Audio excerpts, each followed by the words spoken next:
Hello, Representative Boebert. I am an attorney and an American citizen, and I am alarmed at this administration's blatant violations of our Constitution.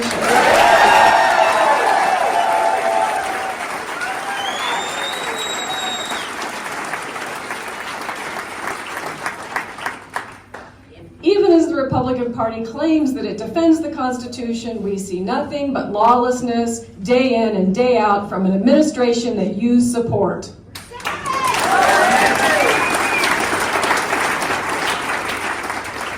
For that reason, I have several questions for you. Do you support the right to due process protected in the 5th and 14th Amendments?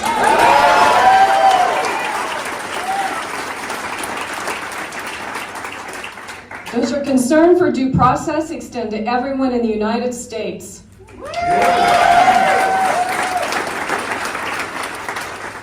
You said you support more freedom and less government, which is a standard Republican slogan. Does that extend to freedom of speech?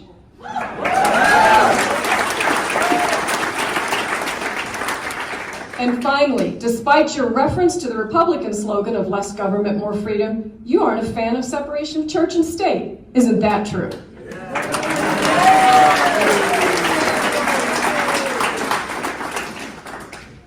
I already stood up for due process in support of the men and women in our armed service to prevent them from being dishonorably discharged and forcing them to forfeit their pensions for objecting to COVID vaccine mandates.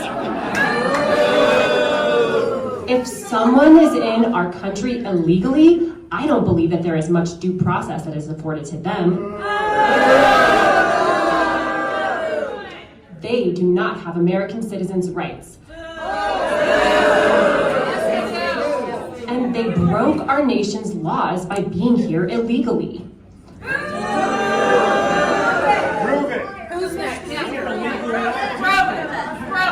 I successfully defended the First Amendment right to free speech from the Biden administration's unconstitutional Disinformation Governance Board.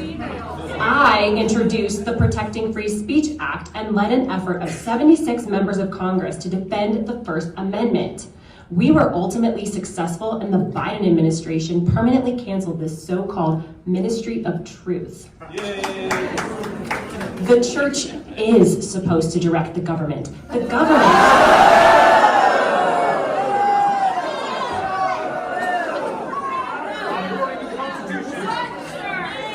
government is not meant to direct the church. That is not how our founding fathers intended it. And I'm tired of this separation of church and state junk. That's not in the Constitution. It was in a stinking letter, and it means nothing like what they say it does. Read the Constitution.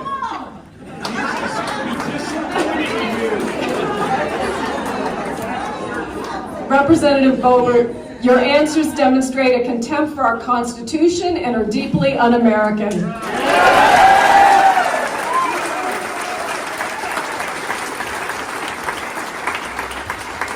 You are just legally wrong when you say that people here illegally don't have due process rights. In fact, the Due Process Clause protects the rights of all people, whether they are here legally or illegally, or if they're here temporarily or permanently.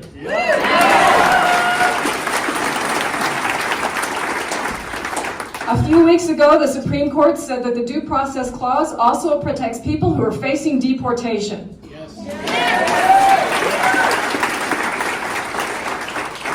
Maybe your contempt for limiting government power is why you haven't said anything about President Trump detaining and trying to deport students here on a visa. Trump has targeted these people apparently because of their political views and without giving them fair process. Apparently you think that it is okay because I haven't found any statement from you condemning the arrest and deportation of Mahmoud Khalil or the other students.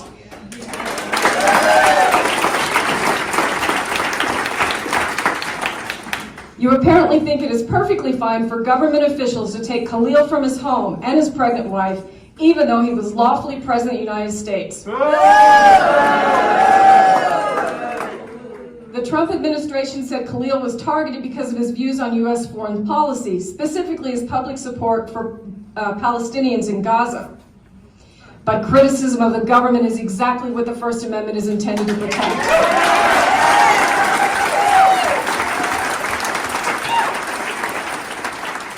Anti-Semitism is not anti-Zionism.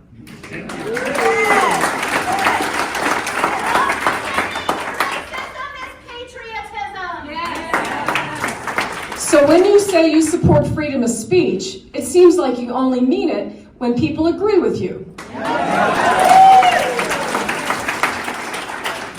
Lastly, the letter you're talking about on the separation of church and state was written by Thomas Jefferson. He wanted to make sure that the government and religion stayed separate, as did James Madison. You might want to read the First Amendment's Establishment Clause, which says that Congress cannot create an official religion. It prevents what you seem to support, religious control over the government.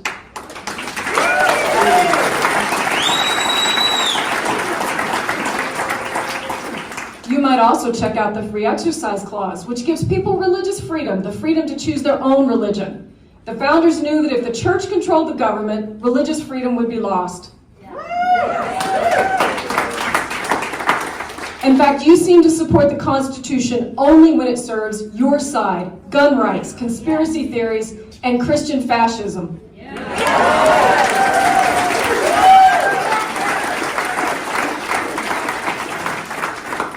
On those occasions, you readily throw around the words freedom and Constitution. Otherwise, you're more than happy to watch freedom die.